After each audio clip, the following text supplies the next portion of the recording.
Hi friends, welcome to my YouTube channel Uma unique trends. మనం ఈరోజు బీరకాయలో పాలు పోసి కుక్కర్లో ఈజీగా ఏమాత్రం పోషక విలువలు తగ్గకుండా ఎలా చేసుకోవాలో చూద్దాం. పాలు పోసి చేసి ఈ బీరకాయ కూరని చేయడానికి ఫస్ట్ కుక్కర్ని తీసుకోవాలి. అందులో సరిపడా నూనె వేసుకోవాలి. నూనె హీట్ అయిన తర్వాత ఫస్ట్ అందులో ఆవాలు వేసుకోవాలి, తరువాత జీలకర్ర,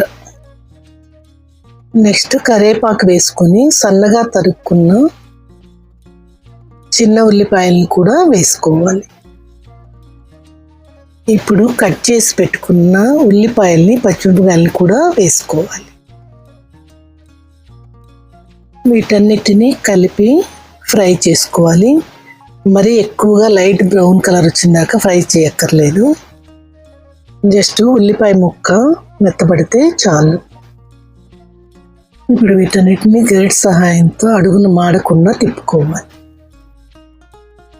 ఈ ఉల్లిపాయలు పచ్చిమిరకాయలు లైట్గా వేగాక ఇందులో కొంచెం పసుపు వేసుకోవాలి. తర్వాత సాల్ట్ కూడా సరిపడా వేసుకోవాలి. నెక్స్ట్ మీ టేస్ట్కి అనుసారంగా కారం కూడా వేసుకోవాలి. ఇప్పుడు వీటన్నిటిని కలిపి ఫ్రై చేసుకోవాలి. ఈ ఉల్లిపాయలు వేగేలోపు మనం 1 టేబుల్ స్పూన్ నువ్వుల్ని మైక్రోవేవ్లో 1 నిమిషం పెట్టుకోవాలి. బీరకాయలు మరీ ఎక్కువ తొక్క తీయకుండా జస్ట్ రిడ్జెస్లో పీల్ చేసుకోవాలి. ఆ తర్వాత ఈ విధంగా చిన్న ముక్కలుగా కోసుకోవాలి. కట్ చేసి ముక్కల్ని ఈ విధంగా కుక్కర్లో వేసుకున్న తర్వాత గరిటె సహాయంతో ఉప్పు, పసుపు, కారం పట్టే విధంగా మనం తిప్పుకోవాలి. ఫ్రెండ్స్, నా వీడియోస్ మీకు నచ్చినట్టయితే ఛానల్ని తప్పకుండా సబ్స్క్రైబ్ చేయండి. అలాగే లైక్ ఇంకా కామెంట్ చేసి ఫ్రెండ్స్ అండ్ ఫ్యామిలీ మెంబర్స్కి షేర్ చేయండి. ఈ బీరకాయ ముక్కలకి ఉప్పు, పసుపు, కారం బాగా పట్టేలాగా తిప్పుకొని కొంతసేపు వేయించుకోవాలి. ఇప్పుడు ఇందాక వేయించి పెట్టుకున్నాం కదా నువ్వులు, అవి చల్లారిపోయి ఉంటాయి. వాటిని ఒక మిక్సీ జార్ తీసుకొని అందులో వేసుకొని మెత్తగా గ్రైండ్ చేసుకోవాలి. ఈ విధంగా గ్రైండ్ చేసుకోవాలి.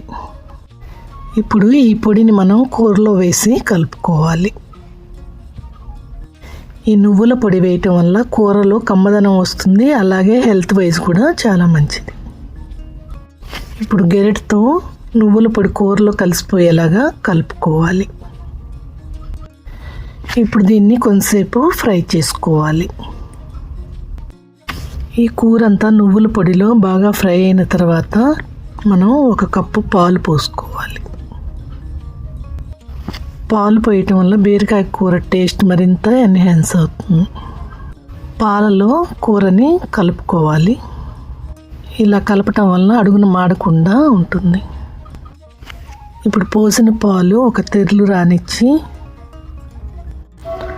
తర్వాత కుక్కర్ మీద మూత పెట్టి 1 విజిల్ రావాలి మీడియం ఫ్లేమ్లో. తర్వాత స్టవ్ ఆపేయాలి. ఇప్పుడు కుక్కర్ ఆరనివ్వాలి. ఆరిన కుక్కర్ని తీసి చూస్తే కూర ఎలా ఉందో చూడండి, ఎంత బాగుందో.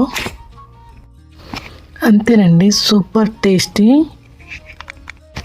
బీరకాయ కూర పాలు పోసి ఎంతో ఈజీగా రెడీ అయిపోయింది.